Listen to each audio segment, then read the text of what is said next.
Life is a journey, and through this journey, we come across all challenges. These challenges makes us better human beings. We live for the pleasure of serving others and feeling the guidance of the Creator.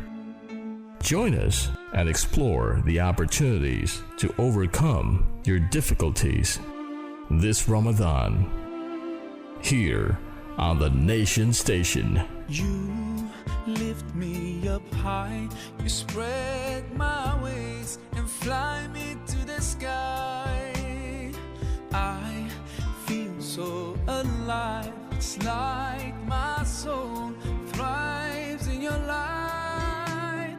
But how I wish you'd be here with me all year around. Ramadan, Ramadan, Ramadan, ya Habib. Ramadan, Ramadan, laytaka dawman.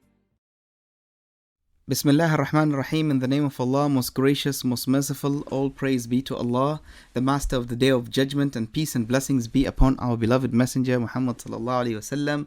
Assalamu alaikum wa rahmatullahi wa barakatuh. From me, Hatim Al Abdilsalam, and my colleague Ahmed Al Matani. Assalamu alaikum, Ahmed. Wa alaikum salam wa rahmatullah. How are you today? I'm doing great. A little bit under the weather. Inshallah, I hope you feel better soon, inshallah. Thank you. But you're not excused from doing this show. Unfortunately.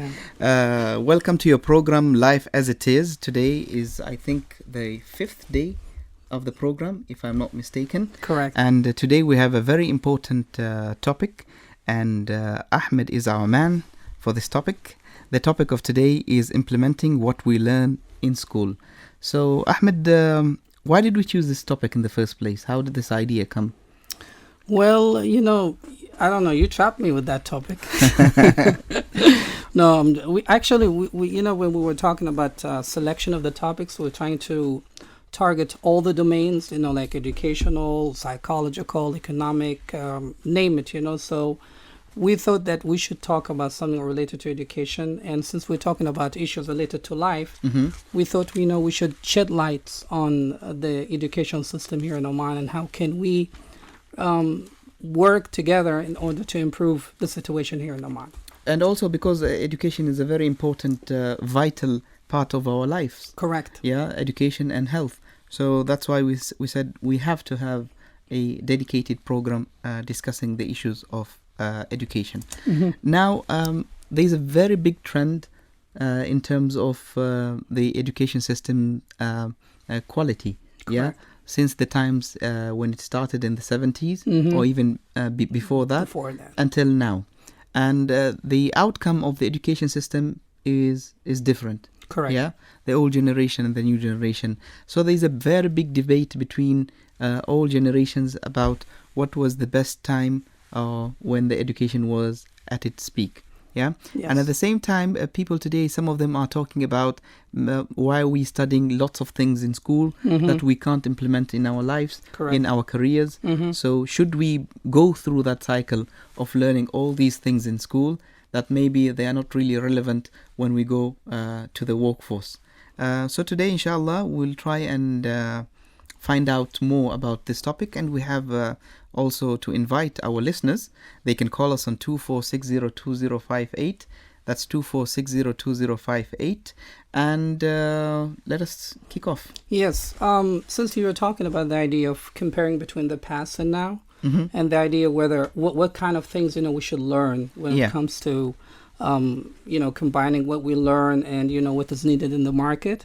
Okay, I would say we should stop thinking this way because people are talking about the idea of being specialized in one area, which is a good thing.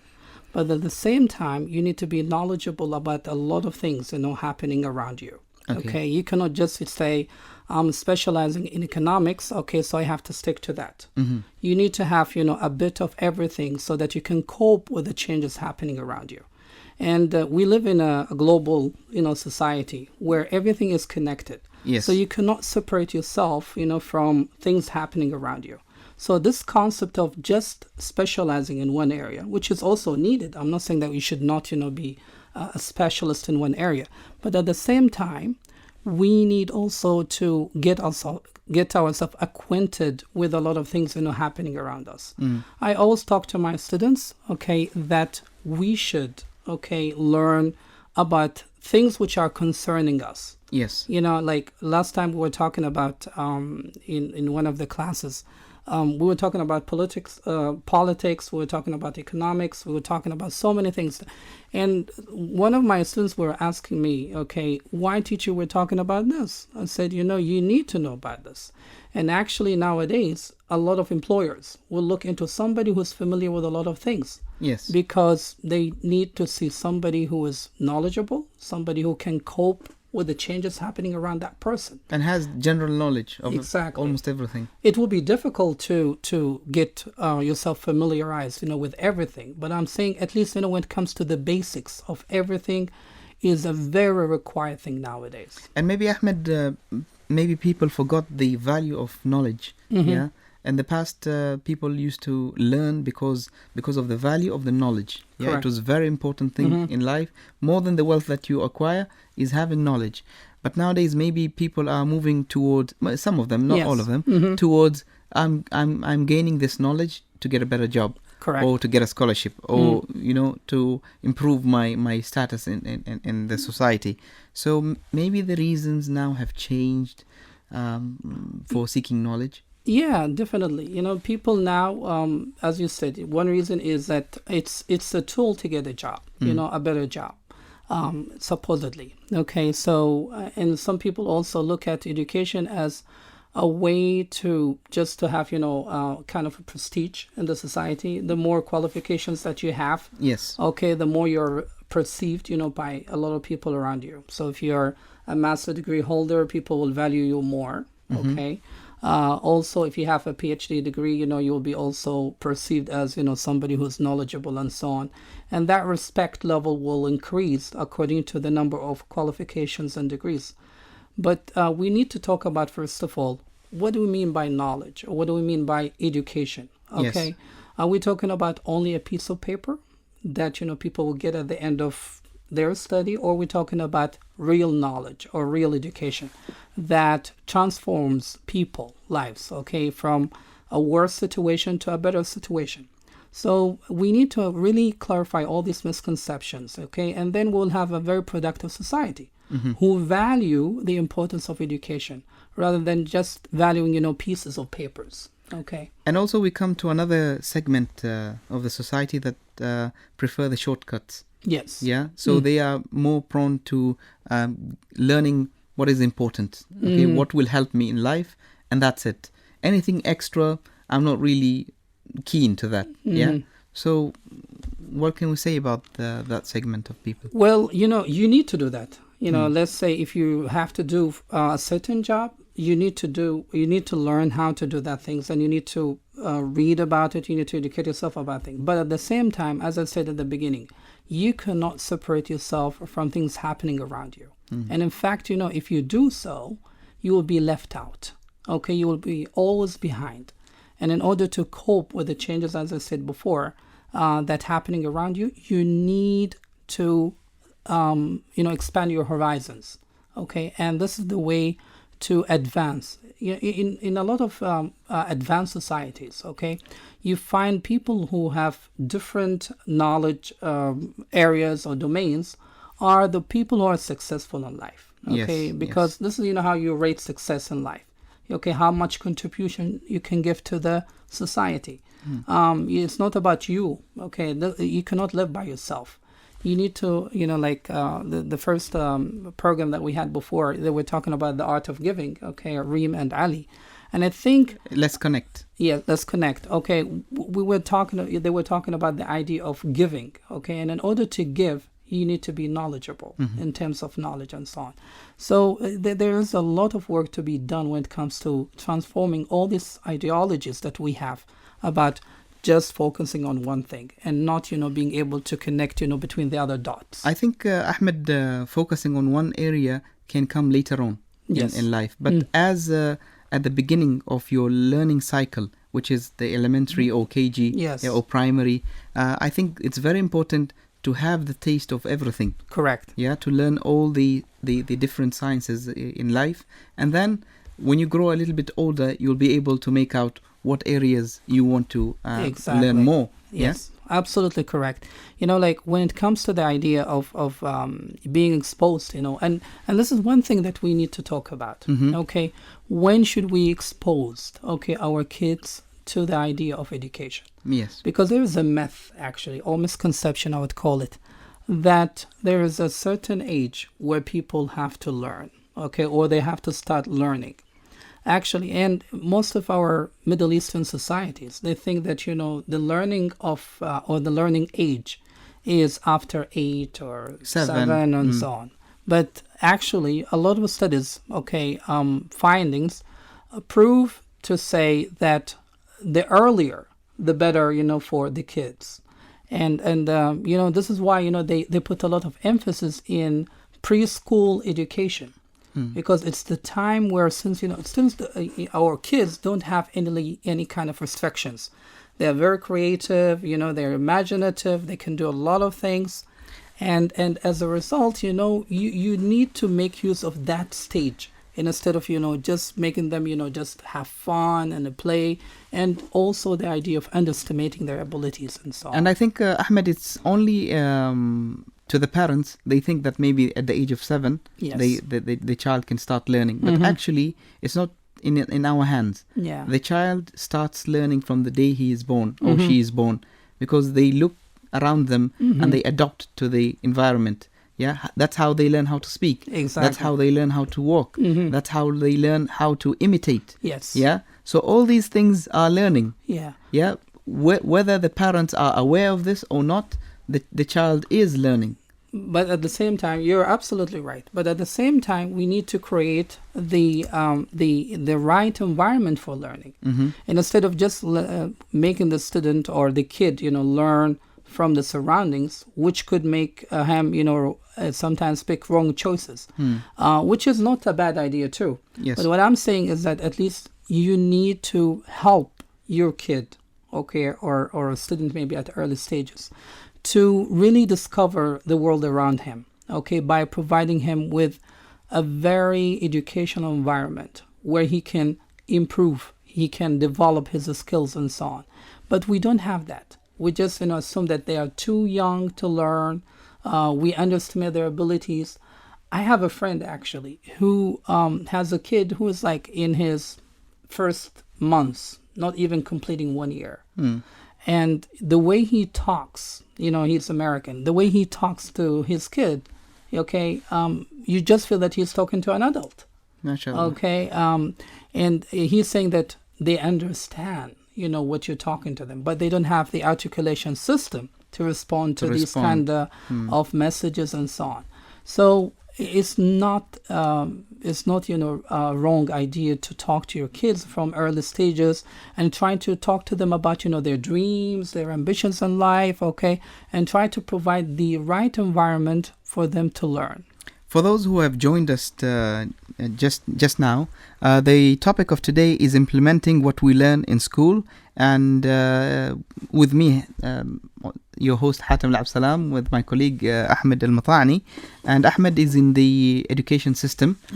He is a lecturer in one of the private colleges, so he's the right man for the topic today. I'm not sure about that, but Ahmed, if we continue, there is a big debate between parents and schools. Correct. That the role of educating is with the school. Yeah, and some of the parents, some of the schools say no, it's with the parents, and some of the people say for both. Yeah. So what is the right approach, Ahmed? Is it one of them or both of them? Absolutely both. Before you respond to that, I think we have our first call. Salam alaikum. Hello. Hello. Hi. Hi. How are you? Fine. My name is Dr. Frank, and I would like to make a comment to your program. Yes, Dr. Frank. I've been listening for a while now, Mm-hmm. and I would like to make a comment about education, number one, and about habits of human beings. Yes, that will be very fruitful. Come on, please share. Can I talk now? Yes, you Sure. can. Yes, you can. You're on air. What I wanted to say is that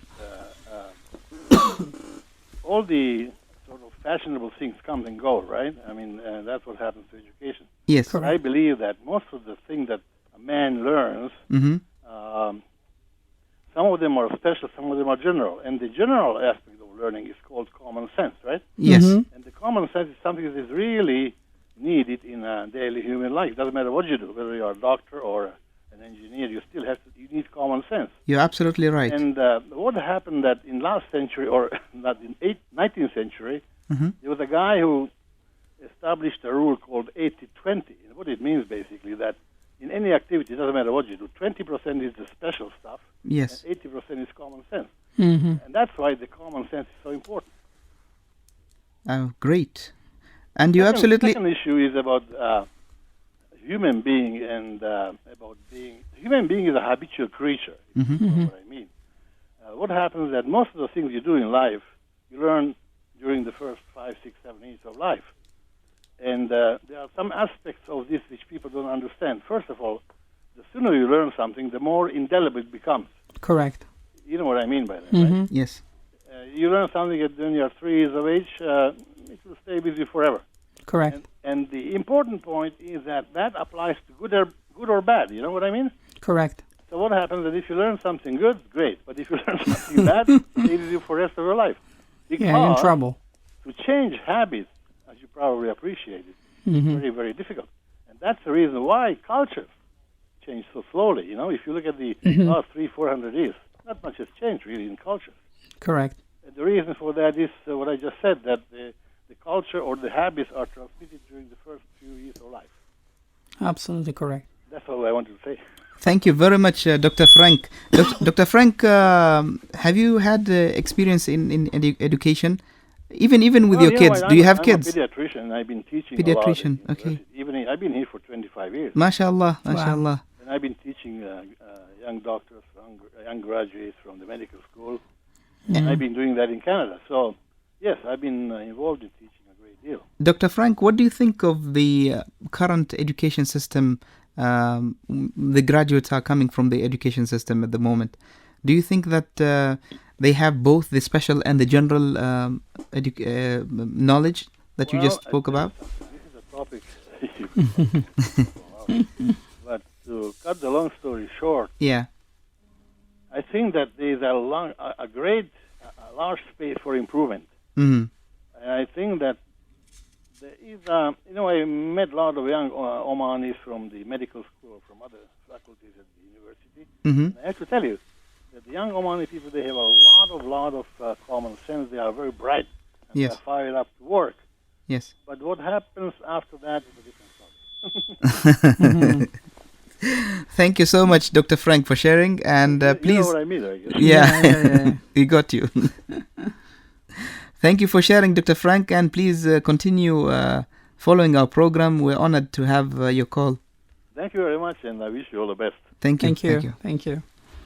Yeah, I just want to elaborate on what Dr. Frank was talking about. The idea of introducing, like education at early stages is a very important, thing. And I guess, he is absolutely right when it comes to the earlier, the better, for the kid, to get exposed to education and so on.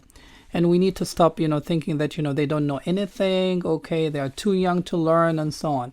This has to change because they have a golden stage that has to be utilized effectively. Yes. It doesn't mean that, you have to kill the nature of their childhood, but at the same time, you need to develop them, even indirectly.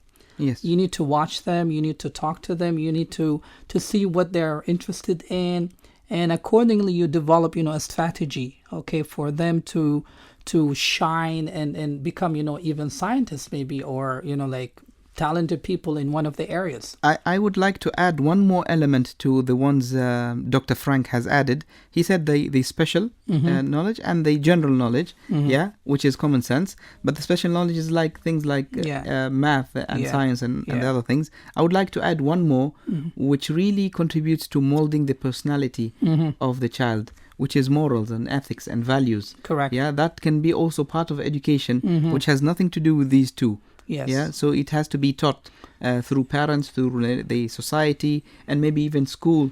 So that is also very, very important, because if you grow up having both these skills, the special and the general, but you don't have the third skill, which is the ethics, values, the ethics, Yeah. then you would cause damage to yourself and others as well. Absolutely, yeah. And we want to create good citizens, people who have the combination of the three. Correct. And, like, this is why, the importance of religion or teachings in any religion, would play a role, because they filter what is right and what is wrong. Yes. And there are a lot of invitations, actually, in all religions, I would say. And one of them is Islam, to invite, to call, for that call for seeking knowledge. Yes. Okay. And encourage people to seek knowledge till the last moment of their lives. And this is by itself, can come only from what ethics and values and so on, as you said. So we need to really value, the ethics and the morals in our societies, so that we have very productive, I would say, morally productive citizens. As a child, Ahmed, what is your preference? To receive the knowledge from a total stranger, like the teacher, or to receive the knowledge from a close relative, like your parents? Well, I think, it depends, actually. But, for me, I would say it doesn't matter as long as it doesn't harm me. Okay. Of course, I'll feel more comfortable, talking to my parents. I can ask them, like 20 times. Yes. Or 30 times. Okay. And I will not feel frustrated or bothered, by, asking the other person, about the same question. But at the same time, okay, if I can get that piece of knowledge from another person, why not? Yes. As long as that piece of knowledge can help me improve and develop in life. No, I mean, is there an advantage from learning from your parents? Like you'll get also the love and the passion and the warmth, when you're learning from your parents. Is that the case? Well, there are some parents who are very busy, and they don't have time for their kids. So, I mean, we cannot generalize, okay? We cannot say that this will work all the time with every kid. But definitely, when you're surrounded by your parents, you will have to be loved and supported and so on. But unfortunately, nowadays, we have seen a new trend of life. Okay, parents are very busy. They don't have time. And as you said, they always assume that this is the responsibility of the school. There is a new trend of schools, Ahmed, is that when they take the burden away from the parents. So the kids get to spend more hours at school, and they finish their homework at school. When they come home, they're free to play. So the parents don't have that burden to check their homework or to study with them. Everything is done in school. Are you in favor of this, Ahmed, or even you if think even if we have this kind of system in some of the schools, yes, it does not still justify the fact parents have to be involved. Okay, I mean, even if the students or kids come to the house without having any homework to be done at home, I still need to talk to my kid. Okay, what have you learned today? Okay, I need to develop that kind of dialogue and interaction between me and my kid. I want to know what he is learning in the school. Is it something good? Is it something bad? Okay, so this does not justify the fact, we are still have to do more work. Apparently, for parents, the homework is the nightmare. So if the kid doesn't come with the homework, and I would say that some parents think that being with the child doing the homework is actually learning and studying.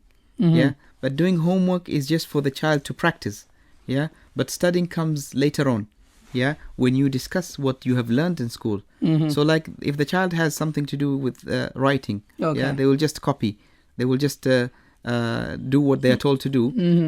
And then the explanation part, the discussion part, the question and answer part comes later. Where the parents, as you said, rightfully, they will ask the child, what have you learned today? What is the new information that you got today? For example, I ask my daughter every single day when she comes back from school, before even taking off her shoes, I ask her, what have you done today? What have you learned? How many questions did you ask today? And in the first few times, she thought that, why should I ask questions? So in discussion, me and her, I would ask her, what does this word mean? And she would say, I don't know. And then I ask her, then why didn't you ask the teacher if you don't know? If you don't know anything in class, ask as many questions as you can. Yeah. You are there to learn. Don't come back home not knowing things that you have learned in class. And very interesting, Hatim, and this is a great strategy, actually, that every parent, should adopt. And, when it comes to the idea of skills, okay, we might be exposed to a lot of knowledge, when we go to school. Yes. But also we might lack a lot of skills. And what I mean by skills, the ability to think, the ability to question, the ability to answer even questions, the ability to communicate, your ideas to other people around you. These are all the skills need to be developed. And sometimes what we tend to do in most of the schools, and I don't want to generalize, but at least, in my experience when I was a kid, okay, when I was in elementary school, we were having this kind of dictatorship, approach. The teacher will lecture the whole time, and you have to receive the knowledge, and you have to listen to the teacher. And then absolutely, you'll have to memorize everything. And, when it comes to the other skills, you don't have a chance to develop these skills, which are absolutely and heavily needed in the market nowadays. Okay, Ahmed, we'll take a short break and continue after that, but we would like to remind our listeners that they can join in with their calls. Our numbers are 24602058. That's 24602058. When I'm planning a business, I need an experienced advisor. When I'm expanding operations, I require integrated solutions. When I'm faced with challenges, I need someone I can rely on. At Bank Soha, our journey towards service excellence begins with you. We are committed to a customer-focused approach for realizing the challenges of small and medium businesses, marking your journey with remarkable milestones. Make a difference to your banking experience with Bank Soha. Call 24730000 today.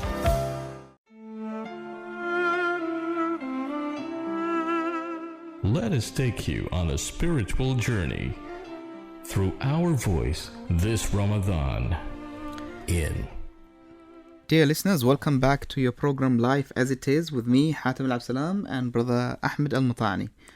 So Ahmed, we were talking about our children, the connection that we have with them, and whether we should continue with them after doing the homework, whether we should continue delivering the value. Now there's something very important, Ahmed, is that, for example, if your child moves from grade 1 to grade 2, okay, when they are in grade 2, do I go back and talk to them about things that happened in grade 1? And so that the information can be continuous.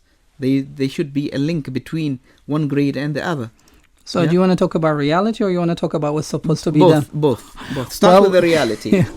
Reality is that we have this divorce approach. Like we divorce everything we learn by the end of the exams. We actually get rid of the books. Exactly.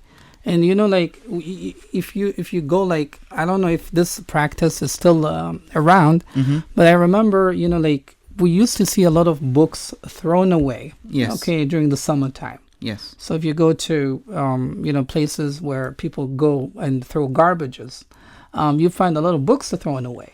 Okay, because people think that this is the end of it. Okay, I passed. Okay, now I'm moving to the next level, so I should forget about everything. So they have a delete button, like immediately or automatically, works after the final exams or after the results. If I pass, that's it. Okay. So this is the reality, unfortunately. And I don't want to generalize, but from my experience, I've seen a lot of parents who also involved in this kind of action or activity. Getting rid of the books. Yeah. They say, oh, you know what? We have a lot of books here. We don't have a place to store them. We need to get rid of them and so on. Well, if we don't want to keep the books, at least, we should keep notes. The notes that the students or the kids, have, throughout the year. So... And then now we talk about, the idea what's supposed to be done. Yes. What's supposed to be done actually is we need to create a link between what we learned before, okay, and what is learned now. And in this way, you accumulate, a certain level of knowledge. Okay, and also you teach your kids indirectly that things are connected. Okay, And because things are important. things are important. Yeah. And whatever you go get from school is a very important thing, and it should be valued. Okay, and the effort that the teacher has put into this materials in order to educate you has to be appreciated. But how many of us, Ahmed, ask our children when they come back from their exams? Most of us say, how did the exam go? Yes. Was it easy? Was it difficult? Okay, do you think you're going to pass or not? Yes. Yeah? But how many do ask their children, okay, what questions were there in the exam? How did you respond to these questions? Correct. What did you learn from these questions? Yeah? So it's like going back and firming the knowledge that they got through the exams. So maybe even for parents, the most important thing is that my kid is an A student. They passed, that's it. But what is after that? Yeah. So the 3 months that they have for summer holidays, when they come back, they've erased almost this year and last year's information. And it's sad. Yeah. You know, like, can you just imagine how much information that kid, you know, has learned throughout these years can be lost in seconds. And I guess, you know, this is a mutual responsibility, the school responsibility and the family responsibility. What I mean is, if we as educators and parents connect between what is taught in a school with real life, then everybody will value what he or she is learning. We just want to remind our listeners, Ahmed, that both of us are not perfectionists. Yes. Yeah, we are not the perfect example Correct. for this, but we are reminding ourselves and we're here to learn. Correct. Yeah, so we are discussing so that we could know where did we go wrong. Yes. What are the gaps that we forgot to fill? Yes, Yeah. and actually this is like a platform for everybody. Actually, I work in a college, and I'd love to hear your feedback and comments so that we can take these feedback and comments, you know, to the field and try to improve the quality of education in our institutions and in this country. And since we were talking about the idea of connecting what we learn with real life, Yes. unfortunately, you know, like a lot of teachers, and I blame the teachers, okay, in this, most of the teachers, I would say, they would think that the knowledge they're trying to preach to the kids, it's all about, you know, passing the test. So they teach for the test, okay, but actually this is the wrong approach. This is when the profession of teaching becomes a job. Exactly. It becomes a routine. Yeah. Okay, you know, passing knowledge to people, you test them by the end of the semester, they pass, end of the story. I don't know, Ahmed, if you witnessed this in the past when you were in school, that you'd have certain teachers who are like role models to you. Correct. Yeah, they impact your personality, they impact your life. Even when you have worries that are not related to your school studies, they would be there to listen to you. Correct. And give you advice and guide you. So that is the role of the teacher. Yes. Yeah? You're not only there to deliver what is set by the ministry and then leave. Yeah, it absolutely correct. You know, we have a lot of teachers that we'll remember for the rest of our lives. Yes. And there are teachers that I don't want to remember them anymore. Okay. But I think it's fair also to remember some of the special teachers that we had in the past.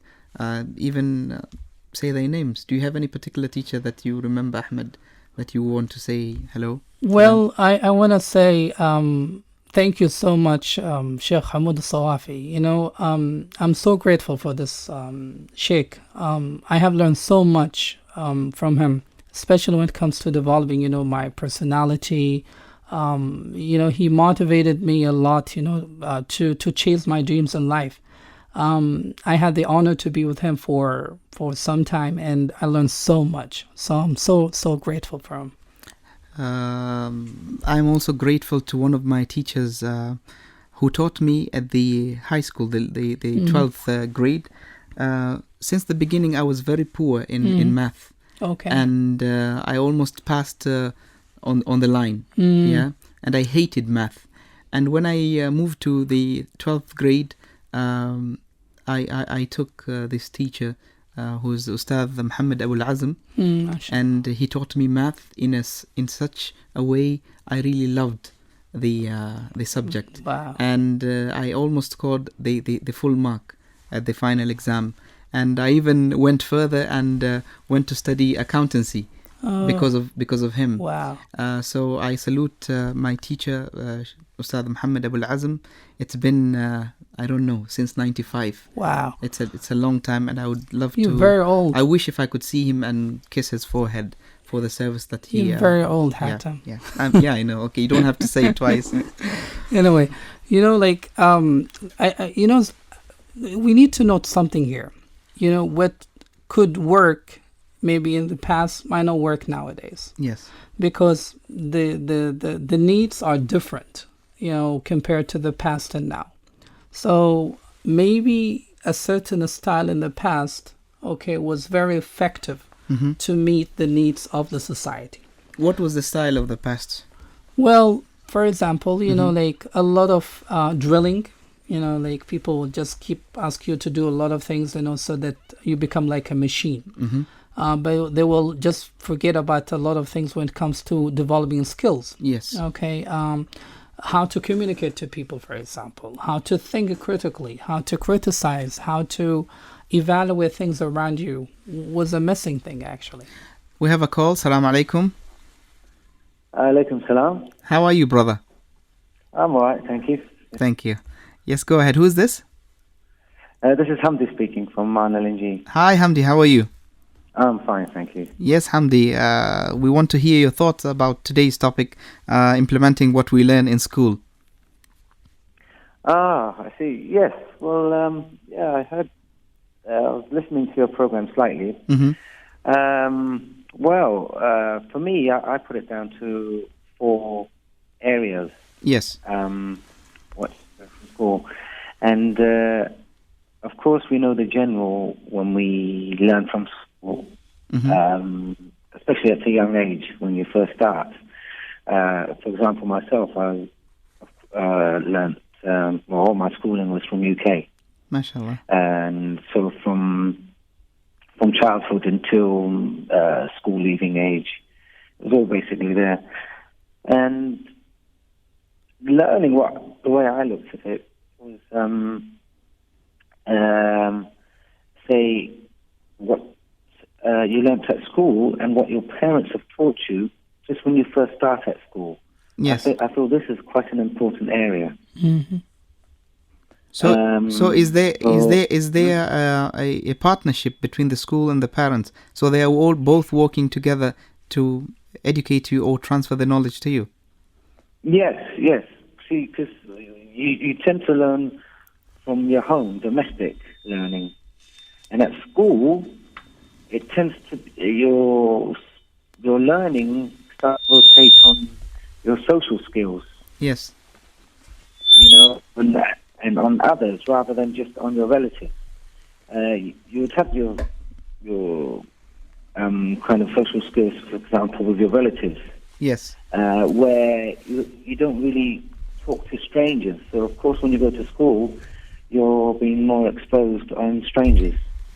So, Hamdi, the things that you learn at school, yeah, were they very relevant to what you're doing at the moment, like your job? Did you feel that you benefited from the education system that you went through? Yeah, because yes, it varies, but I would say the job what I'm in at the moment, yes, it's in what way? It's quite a bit on the social, mainly on the social and communicating area. For example, it's not when you're at school, you're forced to speak up and to listen to what the teachers are saying, and you tend to question things, which was all part of learning. So the work environment, you are socializing, and you have to learn learn, I would say, or if not, especially on new companies, when you start in different companies, is you're actually grasping how they work. So you're learning a system. Now, Hamdi, for sure you have kids now. Do you think they are very keen towards school and education the same way that you were in the past? Well, I would say that the schools, because of getting, they're bigger in the classroom, in the private sectors. But yes, the cycle seems to repeat. Maybe slightly different, but the basics and the disciplinary measures, they're the same. They're the same. And I agree there. It's like a rotating wheel. So if you have the capability to change something in the education system, what would that be, Hamdi? Oh, that's a very good question. My opinion, I'd say to change. Not to change, like to improve. Oh, to improve. I would say, to improve, I'd say make their classes slightly smaller than what they are, because now it's roughly about 20 per class, 25 per class. If they could reduce the size of the class. Okay. Thank you very much, Hamdi, for your contribution to the program. Thank you. And please keep on following us. Thank you very much. Thank you. Nice to be on the program. Bye-bye. Yeah, I like, what Hamdi was talking about. And I just want to comment on one word that he used in the discussion with you. The idea of being forced. Yeah. Okay, I don't know whether this is the right term. I'm sure that he didn't mean that. But I think what we need to do is to develop, the love of knowledge, okay, within the kids, instead of, being forced. Because maybe they are doing it because they have to do it, okay? And as soon as that factor is not around, then they might, lose interest. Yes. So you need to make them interested in what they're doing. And that, should be done at different levels, okay? At the house, okay, through the parents, okay, brothers, sisters who are older, and also when it comes to school, okay? So we need to make education, or let's say knowledge, more fun, more entertaining, more attracting, okay, than the way it used to be. Because students are really looking forward for the holidays more than school. Exactly. And some of them really make a big deal of going to school. Yeah, starting at a very early age, like grade 2, grade 3, then you find the kids finding all sorts of excuses not to go to school. While others in some schools, they're really looking forward to go to school. So we're looking towards that link, how to get students to be interested in learning and to be interested in school and wanting to learn more and more and becoming prosperous. Yeah, I think this is part back to the idea of whether teachers actually doing something about it. Okay, are we really making our classes more interesting, more attractive, let's say more inspiring? Okay, do we involve them in the process of their learning? Like, I'll give you one exercise. Maybe some people might think this is crazy. Like one of them is me. Yeah, go ahead. Okay, like when it comes, the common belief is that the teacher is the holy source of knowledge. Yes. And you cannot question the teacher. So what I do with a lot of my students, we come to the class and we discuss, okay, the syllabus notes. Yes. Of that particular class. Yes. And I say, do you see any point in learning what we're learning in the class? How can you benefit from what we're learning in this plan in your real life, now and in the future? Yes. Because you're paying for this, okay? And I want to make sure that you're really getting what you want. Yes. Okay? Some people will say, they are not capable of deciding what is good and what is bad. If we don't create the chance and the platform and the environment for them, then we will not, get them to that stage. You're actually right, Ahmed, that maybe some of the teachers, they get offended. Yes. If the students, for example, challenge in a particular way or argue or have a point of view. I remember having a friend in school. This friend was, mashallah, he was a genius, and he had a photographic memory. So whenever he comes to class, and especially the physics and mathematics, so the teacher will do some equations. So he would always raise his hand and say that, no, I don't think that's the best way to do it, and I have a better way. And he proves to the class that there is a better way, but there is always this grudge between the teacher and him. Yeah.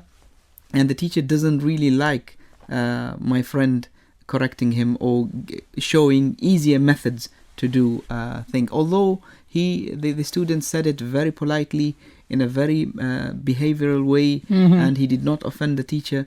But always, I don't know why do we have this ego inside us that, okay, I should be teaching, not you. You shouldn't be telling me what is right and what is wrong. Well, the society contributes to that.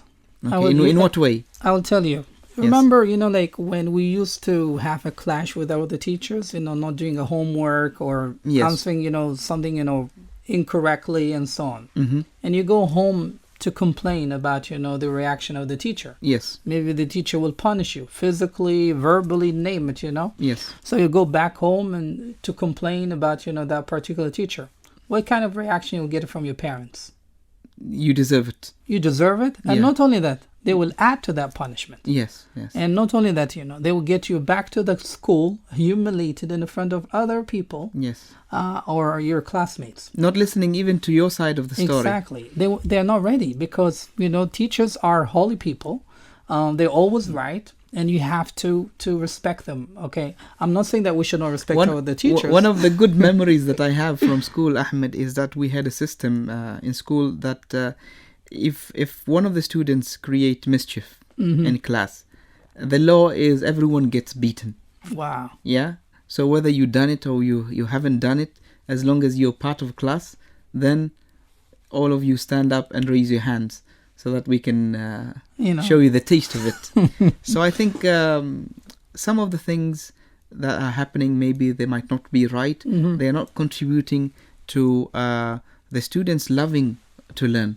Yeah, Exactly. The environment. Some of them fear the teachers. Some of the teachers just want to deliver the lesson and leave. Exactly. Yeah, there's no discussions. There's no listening to the points of view. There's no even praising. Correct. Yeah, someone who's always is not an A student. He's a weak student. Okay. And one day suddenly he answers a question. You should praise him and give him the encourage him to motivate him. Correct. So these are the skills that require in teaching and will develop this love for learning.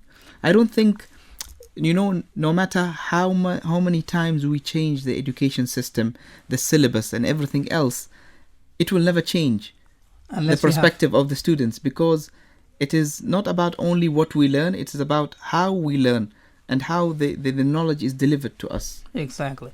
And I was reading about those successful countries, okay, when it comes to ranking among the best kind of schools. Okay.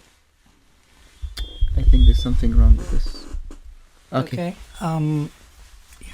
Yes. So, and they were talking about the idea of taking care of the teachers, professional development. Yes. So let us take a short break, and there's something wrong with the sound. Let's take some. Let us take you on a spiritual journey through our voice this Ramadan in Life as It Is. Explore opportunities and tranquility with the young voices of tomorrow on the Nation Station 90.4 FM from Saturday to Thursday, 1:30 to 2:30 p.m. Engineer Muhammad Farouk. Janab Al Saida, Maya Al Said, Ahmed Al Matani, and Hatim Al Abdilsalam. Call us on 246-02058 or text us at 90406 to explore your potentials like never before. This Ramadan, here on the Nation Station. You lift me up high, you spread my wings and fly me to the sky. I feel so alive, it's like my soul thrives in your light. But how I wish you'd be here with me all year around. Ramadan, Ramadan, Ramadan, ya Habib. Ramadan, Ramadan. Dear listeners, welcome back to the show Life as It Is. Me, Hatim Al Abdilsalam, and brother Ahmed Al Matani. And today's topic is implementing what we learn in school. Sorry for the disturbance, there was a technical problem. But now we'll continue with our discussion, and you can always call us on 24602058. 24602058. Where were we, Ahmed? Yeah, we were talking about, Encouraging students encouraging to love. students and Yeah. so on. Mm. And what happens is that we have a stigma, Yes. that we create about students, in the class. Yes. You come the first day as a teacher, and you assume that, because he did not say anything today, Mm-hmm. he is stupid, Mm-hmm. and he will remain stupid for the rest of the semester. Yes. Okay, so some teachers would ignore that student, will forget about him. They will not, involve him in a lot of discussions. They will underestimate his abilities. Okay, a very good teacher is a teacher who can find out what is the best learning style of that student, and from there you elevate, his level or her level. But I think Hamdi mentioned that if you have a big class, congested, especially in the government school, public schools, you have like 30 or 35 students. It's difficult to cater the needs of every student. We'll come back to this point after taking this call. Assalamu alaikum. Walaikum salam. How are you, brother? Alhamdulillah, I'm very good, thank you. How are you? I'm fine. Is this Shakil? Yes, speaking. Yes. How are you, Shakil? I'm good. Alhamdulillah, I'm very good, thank you. It's nice to have you on the show. It's nice to have you on Ramadan Kareem. Thank you. Ramadan Kareem to you as well. Shakil, today we're talking about implementing what we learn in school and in general the education system, and how we can encourage our students to love learning and also to learn things that will help them later on in their careers. So you being in the educational system, what do you think of this, Shakil? I think it's really important for children. I think from my own personal opinion and from a professional point of view, I think it's important that children have a balance, with education, knowledge, and their personal life. Mm-hmm. Obviously, education is imperative in modern day times, that they need this as an opportunity to get a better job or, further their career opportunities. Yes. In terms of education, it's, in today's day and age, it's a very social thing to be a part of as well. In my experience, I see, especially in Muscat, Oman now, I reside here, that the school environment is quite a social aspect for a lot of the children. Mm-hmm. And a lot of social interaction takes place. And I think it's really crucial for them to meet and experience different people's views, cultures, and even religions, and just to be a part of that and immerse themselves into it and understand that their lives, obviously they have their own path and other people have their own path, and they're going to meet people and they're going to come in their lives and go out of their lives. But I think the grounding of education is always that base and that fundamental part of their life that they need to build on, in each stage. In your point of view, Shakil, as you're in the education system, what are some of the challenges that your students are facing in terms of learning? Are they very happy and keen in learning, or do you feel that they are forced, or do you think that something can be done to improve the systems? again, Hatim, I mean, we spoke personally as well, but I think, again, it's the balance. The parents have to understand that the children are a sponge, and they will learn at home as much as they will learn in the school environment. Yes. And whatever they see, whatever they listen to, they will replicate, and it's learned behavior. And I think in the school environment, sometimes the children excel in a different light to what their parents' expectations are, whether it's a higher sense of achievement or a lower sense of achievement. I mean, for me as a professional, it doesn't really matter. It's about attitude and effort for me. If the child, if the student, the learner wants to learn, it's about their attitude and how they apply themselves. It doesn't matter whether they're A-star student or the below average student. It's, how they conduct themselves within the school environment and themselves, their responsibility within the classroom, outside of the classroom, at break time, after school activities, getting on the bus, how they are on the bus going home. If they're jumping around like animals in the zoo, then, have a responsibility to the bus driver in the school and the representation of the school name. Yes, but exactly. I think talking about the actual learning, I think there's a very pleasant environment, especially in my school. I won't plug the school, but I think there's not a swinging mentality, but a slight change in the attitude of the younger parents coming through, that we realize that education is an opportunity and a way forward to, let's say, a better standard of living, a more rounded quality of life. Not in terms of material things, but just in terms of that you get to travel the world for education, whether you get a scholarship or whether you pay privately to go to the US or to the United Kingdom. There's different opportunities, and I think it's important that I think education is a real ground and a real base, a foundation for the children to not just educate themselves, but to, sort of progress as a human being and understand themselves and what they like. I mean, in our environment, our push is leadership. One of our main ethos principles is leadership, and how them as an individual can recognize their qualities, which are enhancing, and which qualities are maybe in weaker areas where they can push themselves and strive to be stronger in that particular area. And I think, and the person I feel, the children are comfortable in this environment to do that. Obviously, there's pressure from the parents sometimes for them to study hard.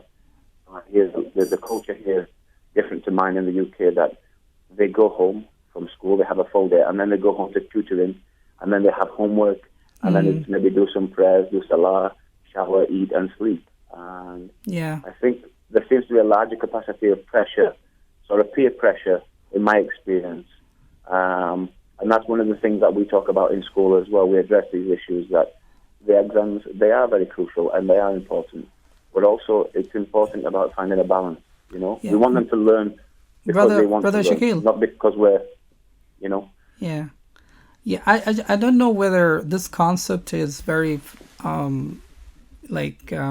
common in the UK, but there's something called, like conferences for parents, where parents are invited to come to the schools where they see their kids, learning, and they interact with them. And even sometimes they become the source of knowledge. They become the teachers. Or sometimes, they act as listeners, for their kids. The kids will be the teachers. And that developed, this kind of culture among a lot of parents to come and see, first of all, their kids, achieving, something. They feel very proud to see their kids, doing a lot of work and doing the role of the teacher. They're sharing their projects, their assignments, with the people who are around there. So is it a common thing? Because we don't have this, like here in Oman, and I wish we could see this more. One of the initiatives that we're going to put forward next year in our school, we're going to try this. We did it sort of briefly as a pilot scheme, where it's like a buddy system where the parents are openly invited to attend the classes, and sort of they're not active in the learning, but they just sit and absorb what's going on, the environment, and how their child's performing. We look at their child's performance before, during, and after. And it's not necessarily the discipline or the back, as we say. It's actually across the board in a sense of achievement and how we can progress. And we have a very open door policy in our school that the parents can make an appointment. They come and speak to the tutors. to the subject teacher, to the head of year, the principal. And I think slowly the attitudes are changing and the parents are starting to understand that we don't just send the kids to our nice private schools or to the government schools and tell us that they've had their breakfast on the bus, on the taxi, off they go. They're coming in, and parents are taking a proactive, stance in their child's education, and they're really eager to understand, where can my child develop? Where can he progress or she progress? And the kind of thing that you're mentioning is something that we would welcome, and we are looking at doing this kind of thing. Again, with the leadership activities and the ethos that we have within the school, I think it's a very positive thing for the young people of Oman. Not just education as well. I mean, I know the subject matter is education, but I think beyond education, when they go out into college and university, it becomes more of a social aspect and how to interact with each other, manners, etiquette, etc. And I think in the schools now, there's a greater understanding that there's a big responsibility in school to learn the basics before they go out into the big wide world. Correct. And I think parents can also learn from their children when they see them in that environment that, wow, little Ahmed or Sarah, she's not actually like this at home. She's totally introvert at home, or she's, really loud and outgoing at home, but she's like a little mouse in the classroom. And I think it can only bring positive change and positive sort of direction towards education if parents and teachers and students are involved together. And I think, Brother Shakil, also there is a kind of myth that schools is responsible for this kind of job. Teachers, parents are not supposed to do that because they didn't have a degree in teaching, for example. And let's say, like I'm an engineer as a parent. I don't have the skills, to teach my kid. But sometimes, you can do little things which could really inspire a kid, okay? You can share your own personal experience, how you excelled or achieved, exceptionally when you were a student. These kind of, sharing sessions from time to time can develop, a sense of understanding which style as a kid I should adopt based on my capabilities, my knowledge, and so on. There's a big emphasis nowadays on the skills. A lot of people think about, not only knowledge-based or content-based, approach, but we need to move towards the idea of skills, leadership skills, digital literacy. There are about 8 kind of skills needed, nowadays. Communication, for example, how we communicate to each other. Sometimes, we fail to understand each other because we lack, the best way of communication. Another thing is nowadays is highly welcome is what we call it emotional intelligence. And it's required by almost all the companies, employers, they check on your abilities and so on. And the idea of being, a global citizen, because, this culture that I will live by myself or the people I know is not sticking around, for quite a long time nowadays. People are exposed to different cultures. They interact with people from different faiths, from different, backgrounds and so on. So a lot of very, keen employers will look into whether you're globally prepared, to meet people from different cultures or not. And I guess also the one of the skills that we need to focus on and maybe embedded in our educational system is the idea of problem solving. A lot of kids, are trained to be cognitively ready, but we don't focus on the idea of moving to the higher level thinking skills like evaluation, analyzing, synthesizing, and so on. We just focus on knowledge, understanding, and application of that knowledge. So we need to move towards, the higher level thinking skills. I just wanted to add one more thing, Shakil, and maybe you can help us on this, is that many parents might not have that vision for their children. When it comes to education, they don't really know what they want for the future of their children. So when it comes to choosing the right school for your child, what is happening at the moment is the word of mouth. So you speak to your relative and they will say that, okay, this school is good, yeah, and my kids are there, so why don't you bring your kids to this school? And then after 6 months you find out that school is not, appropriate for your child, or your child is not really learning, and then you move to another school. So it becomes a dilemma for the child moving from one school to another. And this is very common in Oman. People keep on changing schools every single year. So as a parent, Shakil, how do we choose the right school for our children? I think that's a really good question, and it's a big observation that I've noticed as a British expat, that there seems to be a high turnover of children that come. They try the new international school, or they go back to the government school, and they bounce from school to school. We had an open dialogue with some of the young people at school, and we discussed their fears and thoughts about education. And one of them was the consistency, or the lack of consistency, Hatim, that they have actually being stable in one school. Like, their parents, we had one girl, for example, she was in tears at the end of the year because her mother said she wasn't happy that her child didn't get A star, for example. But the child was a B star, A-stroke student, and she had come on leaps and bounds in terms of social development, interaction, the shyness, the self-confidence.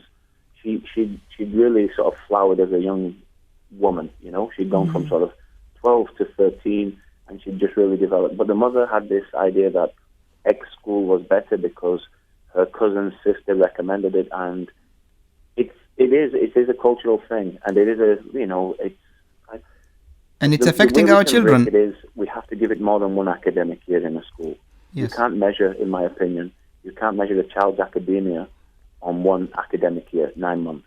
But if it's the first time you're approaching a school for your child, it's like a KG or grade 1. How do you know that this is the best school for my child? Again, what are the things that you should be looking into?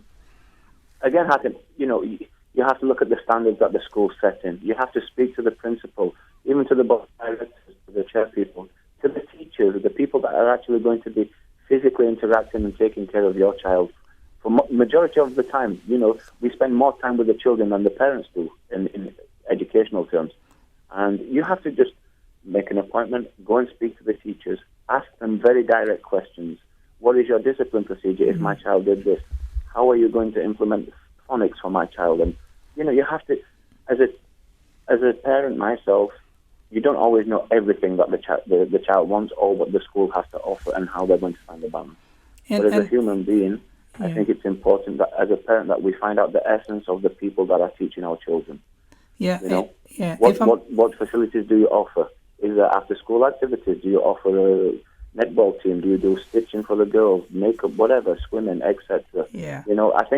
I think there's a big responsibility on the parents that they have to find out as much information for the child. And also, just to add to that, Hatim, again, our school, we have a very open door policy. Yeah. The amount of people that just come and visit, we have open.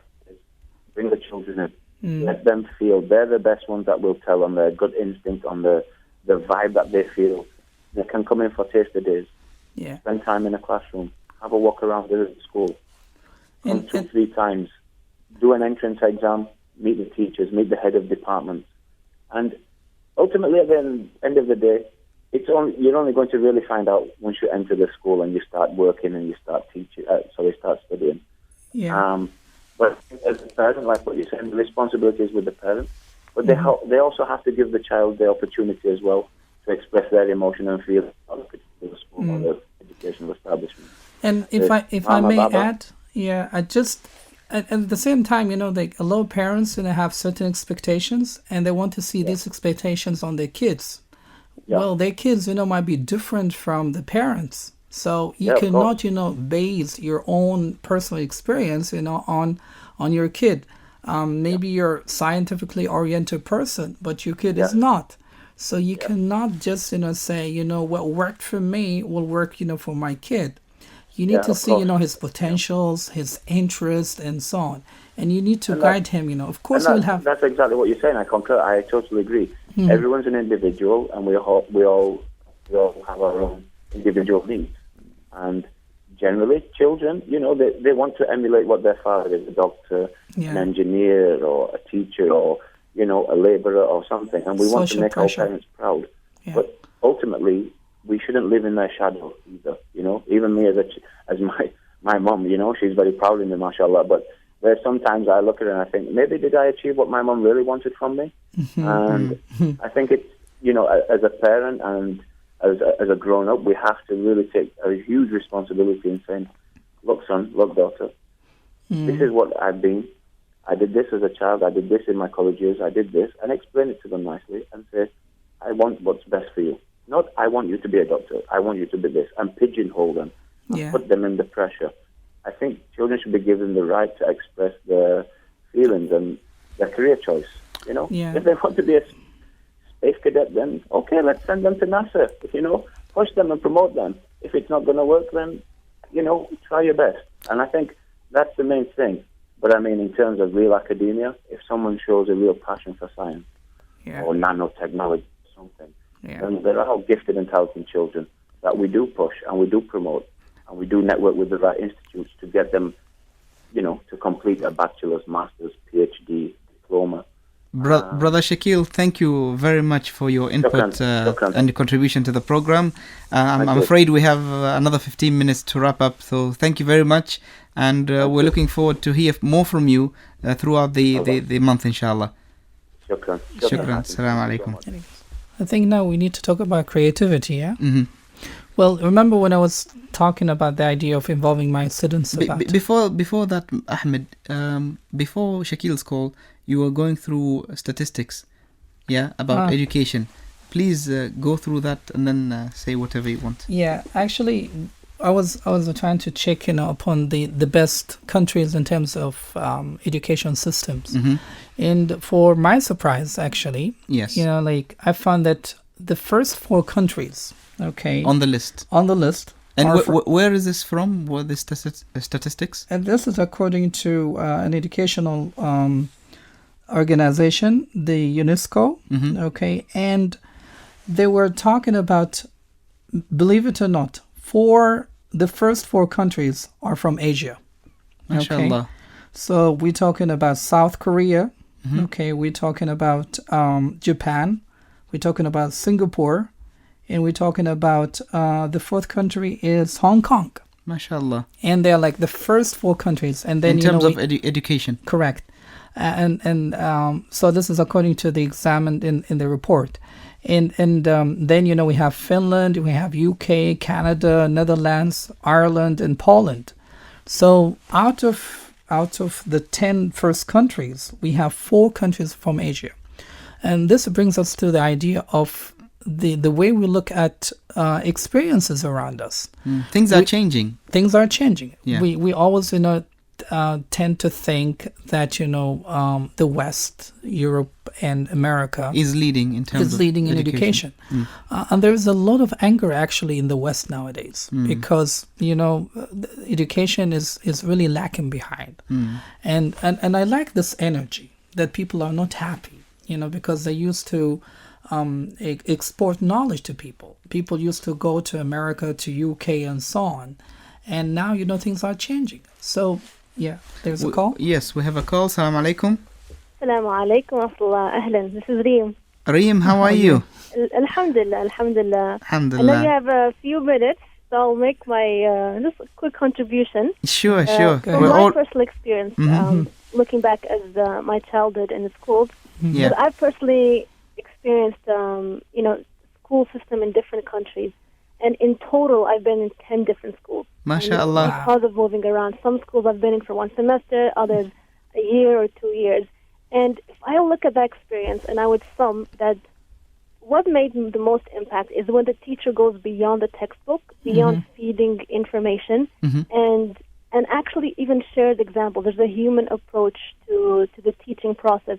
And when there's also different ways of learning, in terms of there's a project we have to do or an activity, that engages us and that brings our talents as well.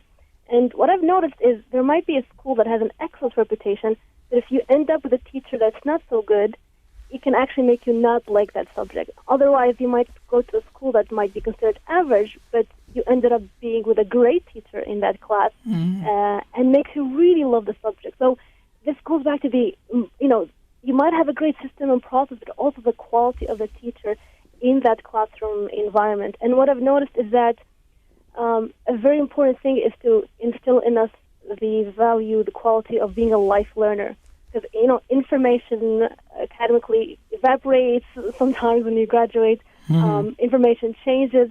But if the teacher instilled in me that love of learning, then I continue to take that with me as a life skill. Exactly. MashaAllah, this is that's great. That's where I saw the most impact. I've been in classes where the teacher is just dictating, we're sitting back, we can't wait till the We've class all is been over, there. So we're creating paper airplanes. Yeah. And there's classes where we're actually paying attention and we feel we're part of it. Exactly. MashaAllah. Yeah, I would totally agree with you, Reem.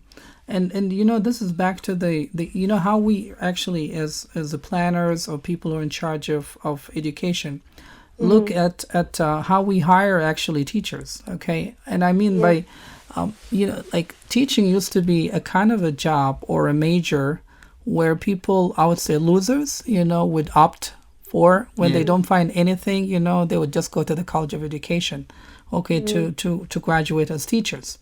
But actually in a lot of countries like Japan, for example, you have to go through a lot, in order to be qualified as a teacher. You have to be a high flyer to be a teacher. Exactly, because first of all, you get, like paid well. You have to meet the standards, the needs of the society and so on. And you're willing to cope with the changes happening around you. So, but unfortunately, in a lot of Middle Eastern countries, teaching profession is not valued as it should be. And this is why there are a lot of students who are suffering or struggling from not being exposed to the right level of knowledge, at the right time, whether the teacher can interfere at the right time or not. Actually, teachers, they're doctors, they're counselors. They need to know what kind of treatment. The students. Yes. Exactly. Otherwise, we will end up, having a generation of losers. And then we should not complain a lot. Thank you so much, Reem, for your contribution. Thank you so much. For this excellent topic. Thank you. Have a lovely day. Yeah, you too. Nice. So Ahmed, I think we've had lots of information today. Correct. And we've learned a lot from our callers. All of them have contributed in a very positive way, and some of the things I didn't even know. And today it was a learning for me. Yeah. So I hope all our listeners have enjoyed today's session. But we need to wrap up and give the conclusion. But before that, you wanted to mention something about the statistics that you presented. Yeah, and sadly enough, we were ranked, at the bottom of the list. We as Oman. Yeah, as Oman. We were 72 out of 77. Subhanallah. Yeah, so we were leading the last 5. Is this statistics accurate? How is it done? Is it done on a random basis? Yes. On a random basis. It's done on a random basis because they want to try to avoid, the idea of nominating, certain students and so on. And we're talking about math, reading, and science. Yes. And so they found that we struggle. And anyway, it doesn't mean this is the end of the world. Mm-hmm. I mean, this is maybe a waker for the people. Wake up call. Yes, for the people who are in charge of education here in the country. We are here not to criticize, but just in order to share some of the thoughts and some of the ideas. Yes. That people are saying about our education system, and how can we go forward from here? This is not a chance to criticize people, but we are just saying that we need to do more work. And we always want our country to be a shining star on the map. Yeah, we always want to be better than others. Exactly. We want to proceed and success in our education system. Why do we have to send all the time our kids outside? We want to see people coming to Oman. Yes. We need also to make use of the idea of the peaceful environment that Oman has. So why don't we really work on that so that we attract more people to come here? and learn about, the beauty of this country. And I just wanted, you want to talk about this creativity, Yes, a concept. I just don't want to leave today's show without mentioning the last point in our agenda, which is creativity is rejected. Correct. This is very common in schools, that students who are very bright, who are intelligent, they're not given the right approach. Like the story that I told you about my friend, and I even went through the same problem with my daughter in one of the schools, that I was asked to come to school, and I went to meet the teacher who is teaching my daughter, and then she was complaining. She said that whenever we are doing a task in class, your daughter is done with that task and is doing the task for the next day. And I said, I didn't understand first, and I said, where's the problem? And he said, no, we have to work as a team together. We cannot allow her to do extra work to go ahead beyond the today's class. And so I said, I thought this is something good. Yeah, I thought this is something good. Underestimation culture. We have a problem. Okay, in underestimating, these students or these kids' abilities.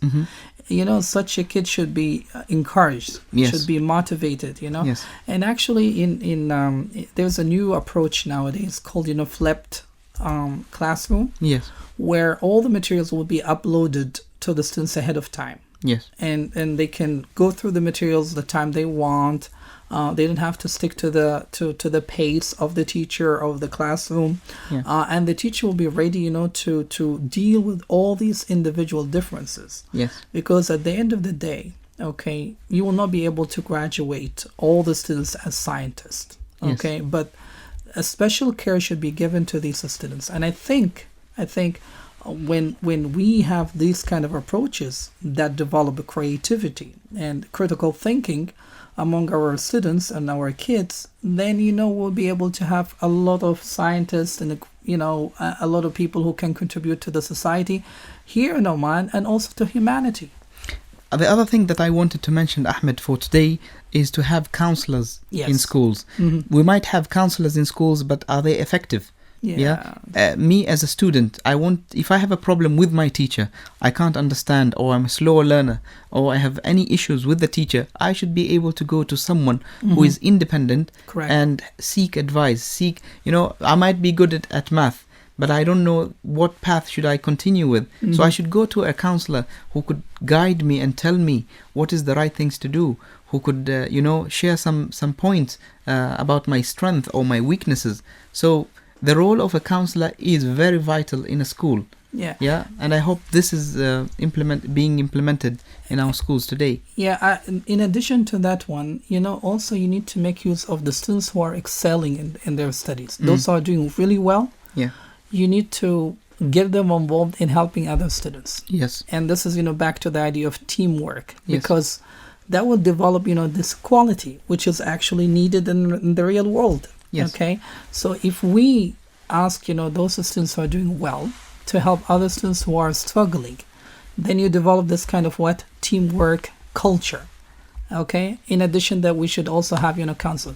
And in fact, teachers should be able to identify these problems from the beginning. They should be counselors. In addition to the counsel that we have in, where they want to talk about psychological problems, social problems, financial problems, and so on. But teachers need to be really equipped with the needed skills when it comes to counseling on the spot, because you need to interfere sometimes at a specific time, because it might be too late if you don't interfere at the specific time. I would like to mention the name of one of the schools here in Muscat, and I mention it for a reason. The school is Ahmed bin Majid Private School. I've had personal interaction with the school. I've had students from them in one of my shows, and I found something very, very important that they have. They have an award for excellence in morals and ethics. Wow. Yeah.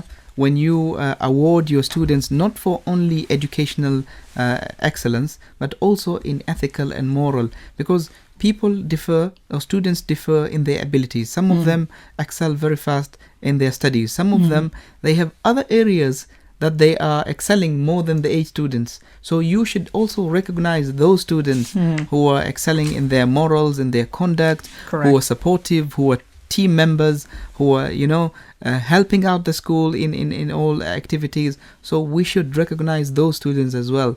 It's not about only the A students. Yes, you're right. Okay, I mean, we need to focus on the idea of ethics, morals.